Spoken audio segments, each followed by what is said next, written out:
প্রথমে তুমি এই চ্যানেলগুলো দেখো, এগুলো বাংলাদেশের ইউটিউব চ্যানেল। এদের কাজ হচ্ছে চাইনিজ ভিডিও ডাউনলোড করে বাংলা ভয়েস বসিয়ে নিজের ইউটিউব চ্যানেলে আপলোড করা। এই চ্যানেলগুলোর মতো তুমিও চাইনিজ ভিডিও তৈরি করতে পারবে, কোনো রকম কপিরাইট স্ট্রাইক বা ক্লেম আসবে না। আজকের ভিডিওতে আমি দেখাবো কিভাবে বাংলাদেশি ইউটিউবাররা চাইনিজ ভিডিও নিয়ে সেটাকে বাংলা ডাবিং করে নিজের ইউটিউব চ্যানেলে আপলোড করে, এবং দেখাবো কিভাবে তারা ভিডিওগুলো এডিটিং করে। এখন তোমার মনে প্রশ্ন হচ্ছে ভিডিওগুলো কোথায় পাবো? চিন্তা করো না, আমি দেখিয়ে দিব এইরকম চাইনিজ ভিডিওগুলো কোথায় থেকে ডাউনলোড করবে। তাই ভিডিওটি শেষ পর্যন্ত দেখো, কারণ এই ভিডিওর শেষে আমি কিছু দারুণ টিপস শেয়ার করব, যেগুলো জানলে তুমি আরো প্রফেশনাল ভাবে চাইনিজ ভিডিওগুলোকে বাংলা ভার্সনে রূপান্তর করতে পারবে। ভিডিওগুলো দেখলেই হবে না, অবশ্যই সাবস্ক্রাইব করতে হবে। চলে যাব মোবাইল স্ক্রিনে। আমি একটি সিক্রেট অ্যাপ ওপেন করে দিয়েছি। এই অ্যাপের মধ্যে আপনি সিনের অনেক ধরনের ভিডিও পাবেন, আর এই ভিডিওগুলো সম্পূর্ণ কপিরাইট ফ্রি। এই অ্যাপের নাম কি, কোথা থেকে ডাউনলোড করবেন এবং কিভাবে ডাউনলোড করবেন আমি সবকিছু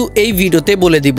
এখান থেকে ভিডিওগুলো সরাসরি ডাউনলোড করা যাবে না। ডাউনলোড করার জন্য কিছু পদ্ধতি আমাকে অবলম্বন করতে হবে। গুগল প্লে স্টোর থেকে একটি অ্যাপ ডাউনলোড করতে হবে। অ্যাপটির নাম হলো স্ক্রিন রেকর্ডার। স্ক্রিন রেকর্ডার দিয়ে আপনি এখান থেকে সম্পূর্ণ একটি ভিডিও স্ক্রিন রেকর্ড করে নেবেন। সরাসরি ডাউনলোড করলে ভিডিওতে একটু সমস্যা হতে পারে, তাই স্ক্রিন রেকর্ডের মাধ্যমে ভিডিওগুলো কালেক্ট করতে হবে। আমি 100% গ্যারান্টি দিয়ে বলতে পারি, আমি যেভাবে দেখাবো সেভাবে আপনি কাজ করলে আপনার চ্যানেলে কোনো রকম কপিরাইট আসবে না। আমি আগে থেকে একটি ভিডিও স্ক্রিন রেকর্ড করে নিয়েছি, আমি সেটাকে এখন এডিটিং করে দেখাবো। এবার চলে আসলাম ক্যাপকাট অ্যাপের মধ্যে। আমি যেই ভিডিওটি স্ক্রিন রেকর্ড করেছি সেটি এখান থেকে সিলেক্ট করে অ্যাড করে দিব। পাশে একটু স্ক্রল করে অ্যাডজাস্ট রেশিও নামের একটি অপশন আছে, এখানে ক্লিক করে আমি টিকটকের সাইজটি সিলেক্ট করে নিব। এখন আমি এই ভিডিওটিকে জুম করে দিব। যেহেতু আমি এই ভিডিওটিকে স্ক্রিন রেকর্ড করেছি সেহেতু এখানে অনেক লেখা চলে আসছে। ভিডিওটিকে আমি জুম করে দিলে লেখাগুলো স্ক্রিনের বাইরে চলে যাবে। পাশে একটু স্ক্রল করে ট্রান্সফর্ম নামে একটি অপশন আছে, এখানে ক্লিক করে দিব।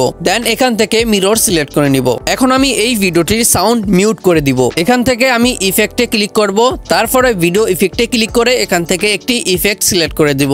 এই ইফেক্টটি সিলেক্ট করলে ভিডিওটি 4K এর মতো হয়ে যাবে। এখান থেকে আমি কিছু কাস্টমাইজ করে নিব। যেই রকম কাস্টমাইজ করলে এই ভিডিওটি সুন্দর দেখাবে আমি সেই রকম কাস্টমাইজ করে নিব। কাস্টমাইজ করা শেষ হয়ে গেলে আমি টিক মার্কে ক্লিক করে দেব। আমি যেই ইফেক্টটি অ্যাড করেছি সেই ইফেক্টের লেয়ার এখানে চলে আসছে। এই ভিডিওটি যতটুকু বড় আমি ইফেক্টটিকে ততটুকু বড় করে দিব। এখন আমি এই ভিডিও থেকে কিছু আকর্ষণীয় সিন কেটে নিব। আমি আশা করছি তোমরা ক্যাপকাটের মধ্যে কাট ছাট করতে পারো, তাই আমি আর সময় নষ্ট করে কাট ছাট দেখালাম না। একটা জিনিস ফলো করে এখান থেকে ভিডিওগুলো কাটিং করতে হবে।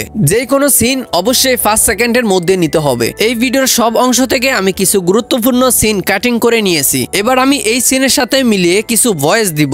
অবশ্যই প্রত্যেকটা সিনের সাথে যেন আপনার ভয়েস অ্যাডজাস্ট হয়, তাহলে ভিডিওটি আরো প্রফেশনাল হয়ে যাবে। কিভাবে একটি প্রফেশনাল ভয়েস তৈরি করা যায় সেই নিয়ে আমার একটি ভিডিও আছে। এই ভিডিওটি দেখলে তুমি একটি প্রফেশনাল ভয়েস তৈরি করতে পারবে। আমি যেই অ্যাপ থেকে ভিডিওগুলো কালেক্ট করেছি সেই অ্যাপটি আমার টেলিগ্রাম চ্যানেলে আপলোড করে দিয়েছি। এই অ্যাপটি চাইনিজ একটি অ্যাপ, আমাদের টিকটক অ্যাপের মতো। এখান থেকে ভিডিও নিয়ে রি-আপলোড করলে কোনো রকম সমস্যা হবে না। এই ভিডিওগুলো কিভাবে ইউটিউবে আপলোড করতে হয় সে নিয়ে আমি আরো একটি ভিডিও তৈরি করব। এই ভিডিওতে একটি লাইক দিয়ে পার্ট 2 লিখে একটি কমেন্ট করে দিও। পরের ভিডিওতে আমি দেখাবো কিভাবে চাইনিজ ভিডিও আপলোড করতে হয়। সম্পূর্ণ ভিডিওটি দেখার জন্য তোমাকে অসংখ্য ধন্যবাদ।